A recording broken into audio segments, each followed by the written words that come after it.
My topic for today is the education of Theodore Wheeler. And by Theodore Wheeler, I mean, of course, Ted Wheeler, the mayor of Portland. Now, the late great Irving Kristol once described a neoconservative as a liberal who has been mugged by reality. Clearly, Ted Wheeler has finally been mugged by reality.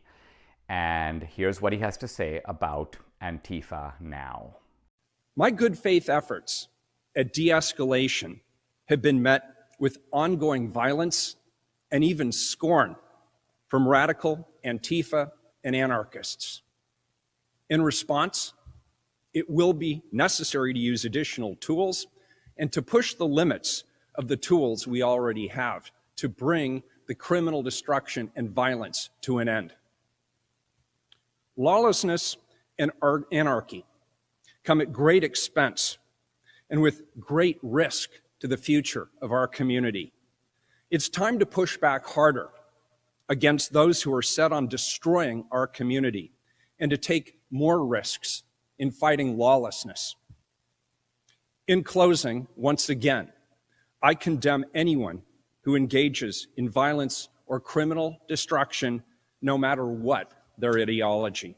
So now Ted Wheeler is singing a completely different tune. For 4 years, this guy has coddled Antifa and Black Lives Matter. He has tried to be one of them. He showed up in Washington, D.C. He gave a fiery speech. Ironically, as he left, the Antifa BLM people began to scorn him and mock him, treat him sort of like the unpopular kid who's being chased off the playground. You think Ted Wheeler would have then realized, you know what?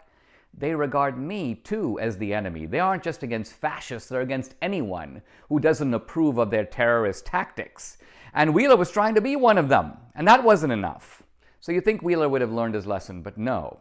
For 4 years, Wheeler has been blaming Trump. Trump is the cause of Antifa. Trump is to blame. Trump is fanning the flames. He's finally realized that no, Trump isn't to blame. Antifa's to blame. And you know who else is to blame?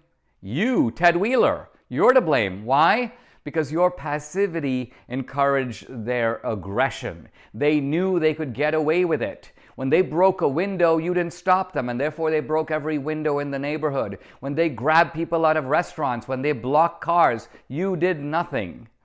Your weakness ultimately contributed to their tactics and their viciousness. And so in some sense, the chickens have come home to roost for you, Ted Wheeler. And finally, now you're promising a show of force, you're promising to crack down. I'll believe it when I see it. You strike me as a kind of hollow man, a weak, puny guy. What kind of hammer you have to wield, I have no idea. But at least your intentions seem to have changed. At least you seem to recognize these domestic terrorists when you see them. At least you now know that you can no more negotiate with them than you can negotiate with ISIS or with Al-Qaeda.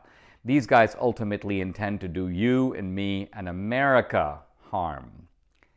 And the only way we can fight them is to do some harm to them in return.